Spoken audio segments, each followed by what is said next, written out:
Bob Hope Program with Francis Langford, Jerry Colonna, and Skinny Ennis and his orchestra. Rebroadcast at this hour for the fighting men of the Armed Forces of the United Nations by the Special Service Division of the United States of America War Department.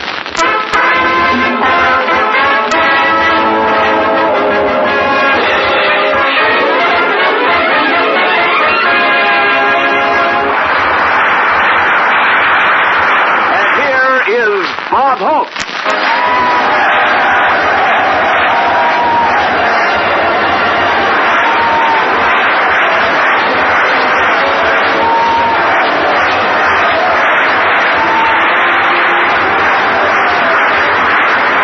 Thank you so much. How do you do, ladies and gentlemen? This is Bob Ferry, Command Hope. Telling you pilots to use Pepsodent because there's really nothing finer. And whether you fly to Africa or India, you'll never have a crack up in your china. Well, here we are in Long Beach at the Ferry Command Base. You all know what a Ferry Command pilot is. That's a guy who eats breakfast in Hawaii, lunch in New Guinea, supper in Chongqing, and burps in Calcutta.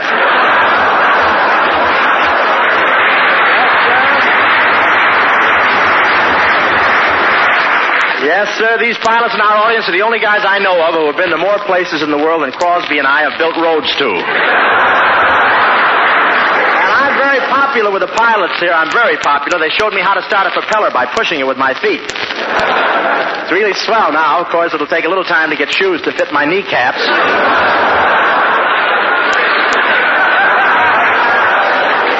And there's some interesting fellows here. One of the pilots here flew Wilkie to Russia, then flew Mrs. Roosevelt to England. And he was very diplomatic about it. During both trips, he wore a Wilkie button pinned to a copy of My Day.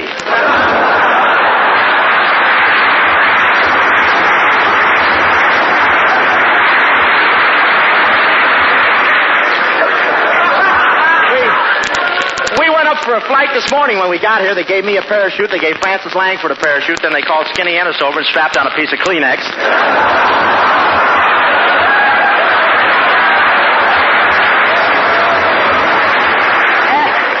And they have a lot of big transport planes here. They even have one secret plane that can go up to 75,000 feet. It's the only way known to man of reaching the $3 seats in the Rose Bowl.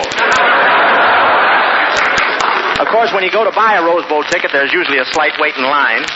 Slight wait, that's a California expression meaning bring your own pup tent, boys, and don't forget to notify your draft board. I decided the easiest way to get tickets was from the University of Georgia football team, so I walked into their training quarters and told them I was a friend of a guy who'd spent a lot of time in Georgia. As the doctor stitched up my scalp, he told me it was a mistake to mention General Sherman's name.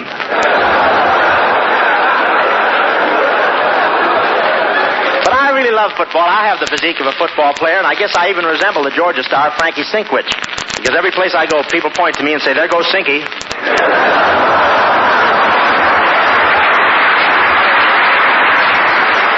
That is, I thought they said Sinky till I noticed they'd added their own T formation. Then when I used to play, I was something like the Sinkwich, you know, the Georgia Fireball. They used to call me Hope, the Cleveland Meatball. The Cleveland Meatball. I got into one game. Nice delivery. I should have used it for Christmas. I got into one game, and one of the players on the other team gave me a terrific stiff arm.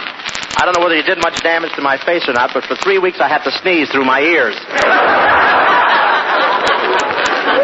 Oh, but I had a great Christmas this year. I really did. You should have seen the Christmas cards I got this year. I got one card from Dorothy Lamour with a picture of her and a sarong on it. What a picture. You know how George Washington looked straight ahead on a 2-cent stamp? Well, in this envelope, he kept peeking over his shoulder.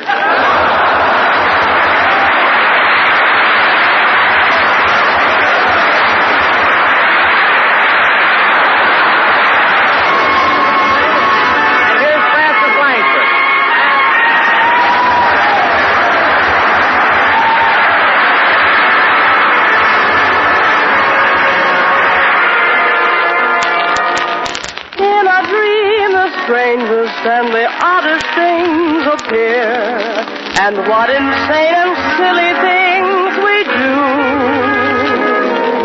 Here is what I see before me, vividly and clear. As I recall it, you were in it too. 'Twas a dream, a strange, mysterious affair, and what insane and silly things we do. Here is what I see before me, vividly and clear.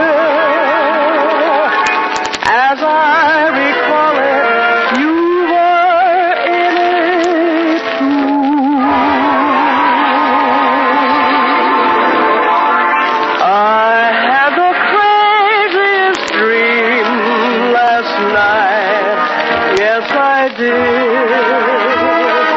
I never dreamt it could be. Yes, there you were, in love with me. I found your lips close to mine, so I kissed you, and you didn't mind at all. When I'm awake, such a break never happens. How long can a gal go on dreaming? If there's a chance that you care, then please say you do. Say it and make my craziest dream come true.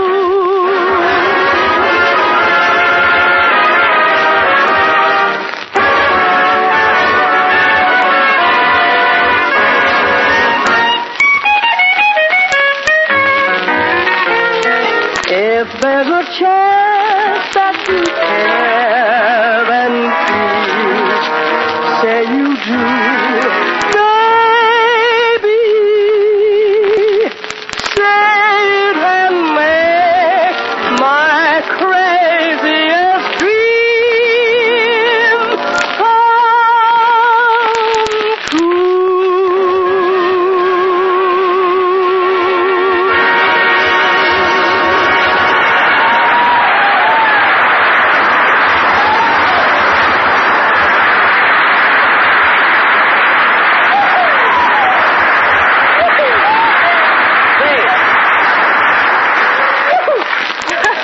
Texas here, too. That was Frances Langford singing I Had the Craziest Dream. Well, Frances, did you have a nice Christmas? Oh, I had a lovely Christmas, Bob.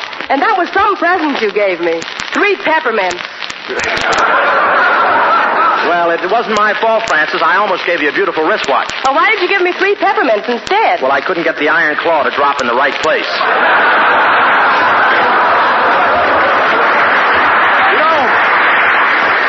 You know, but I had a wonderful time Christmas Eve, Frances. I went from house to house singing Christmas carols. Did you hear me singing those carols? Oh, yes, Bob, and I love them.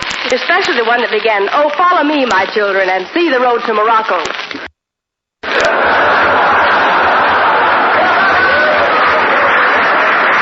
Well, I thought I'd punch up the lyrics. But I thought that party I gave at my house later was pretty nice. Wasn't I the perfect host? Yes, you sure made an excellent impression bringing those champagne buckets to every table and giving everyone a free bottle. What brand was it?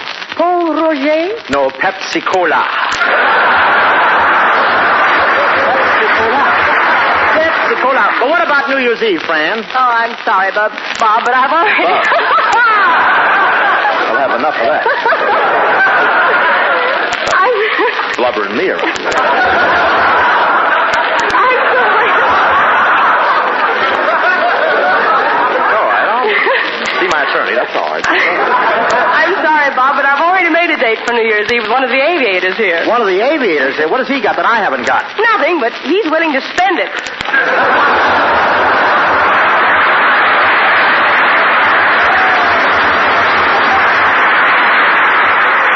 You spendthrift. Besides, he's so handsome. He doesn't have a pot tummy like you do. Frances, listen, for the last time, I do not have a pot tummy. Oh, no? Christmas Eve, when you walked down the street, 2 little kids pointed at you and said, "Look at Santa Claus. This year he's carrying his bag in front."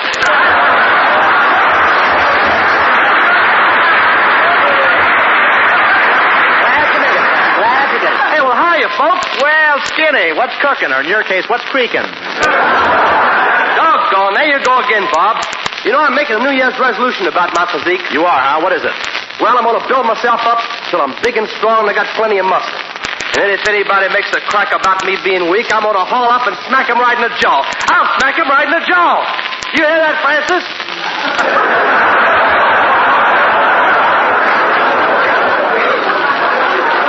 Hey, but listen, Bob, I'm serious about this. I'm taking vitamin pills. Do those vitamin pills have any effect on you when you take some skin? Why, sure they do. Here, hey, just watch what happens. I'll swallow one now. Say, what's that? My corpuscle. He thinks he's got a B card.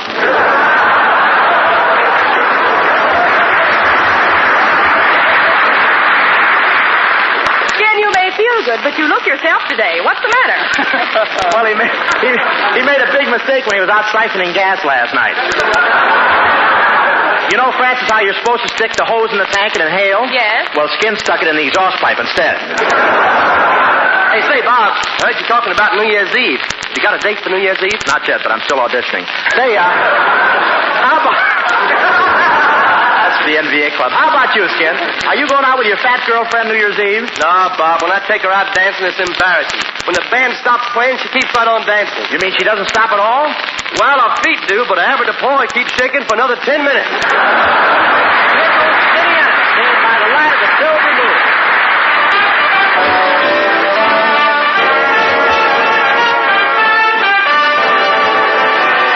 By the light of a silvery moon, I want to spoon to my honey out through love soon. Honeymoon, people shining in June. Your silvery beams will bring us dreams. We'll be cuddling soon by the silvery moon.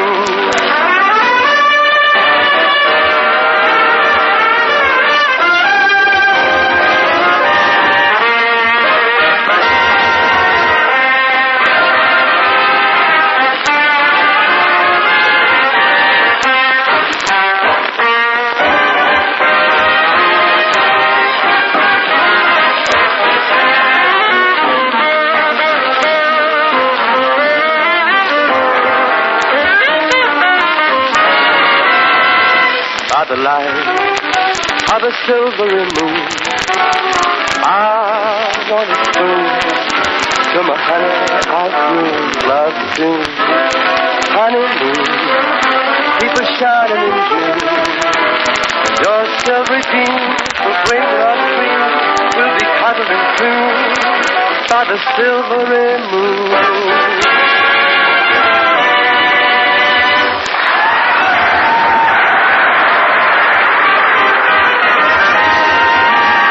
Moonlight becomes you. It goes with your hair. You certainly know the right thing to wear. Moonlight becomes you.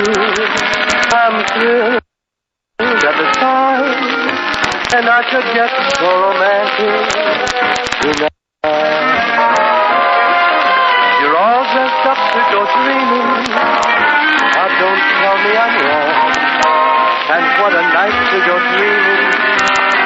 And if I tag along, if I say I love you, I want you to know it's not just because there's moonlight, although moonlight becomes you so.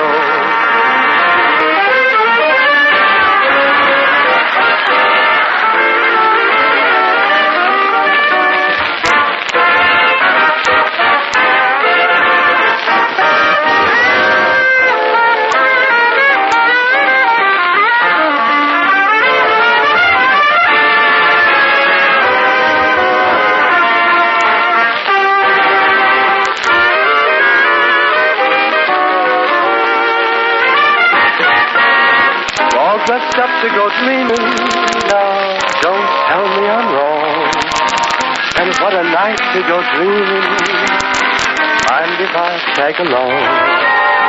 If I say I love you, I want you to know it's not just because there's moonlight, although moonlight becomes so.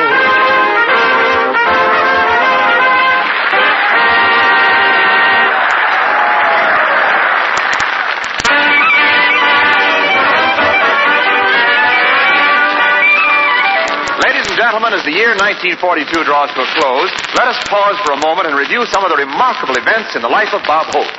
In 1932, Bob Hope goes into the butcher business, and 1 year later... Extra, extra! Bob Hope makes $1 million! In 1934, Bob goes into the metal industry, and 1 year later... Extra, extra! Bob Hope makes $1 million! In 1936, Bob Hope goes into vaudeville, and 1 year later... Extra, extra, get your late paper here. Extra, extra.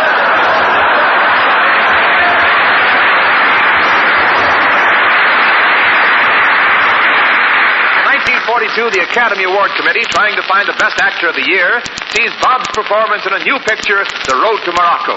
And after the picture ends, the president of the Academy Award Committee stands up in the theater and says, "I want my money back."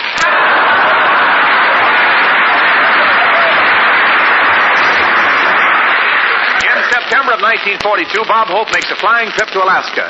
As he steps off the plane, he sees his first Eskimo girl. So he approaches her and says, May I kiss you in the Eskimo fashion? and the little Eskimo girl looks at Bob Hope's nose and says,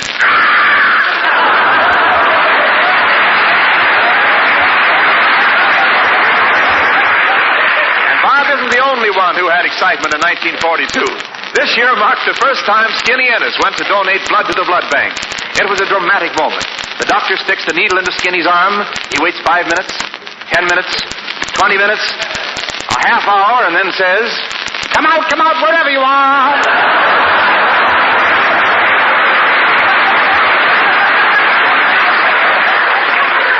And now that 1942 is almost over, we find Bob Hope and Skinny Ennis discussing their future. Hey, just think, Bob.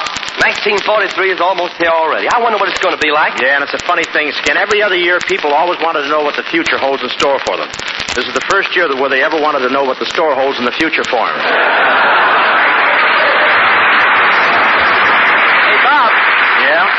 We have a little business to talk over before I sign for next year. You know, I'm not satisfied. Oh, you want a salary adjustment? Never mind the adjustment. I want a salary. Money. What good is money? Don't you know, Skin, that money leads to sorrow, discontent, and unhappiness? Yeah. But according to the president of my union, you're supposed to hit me with a hunk of that misery every week.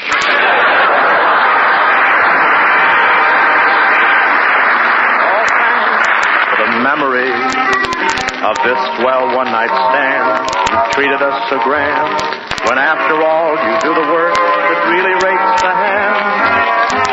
So thank you so much, and thanks the memory as you fly planes and freight around this globe so great. You bring the stuff that treats them rough to open victory's gate. And thank you so much, say, ladies and gentlemen, to Colonel Ralph E. Spake, Lieutenant Mike Frankovich, and all the officers and men here at the Ferry Command who have given us such a great day, our thanks. Next week, we'll be broadcasting to the boys down in the desert. And as our guest will be Rita Hayworth. Good night, everybody.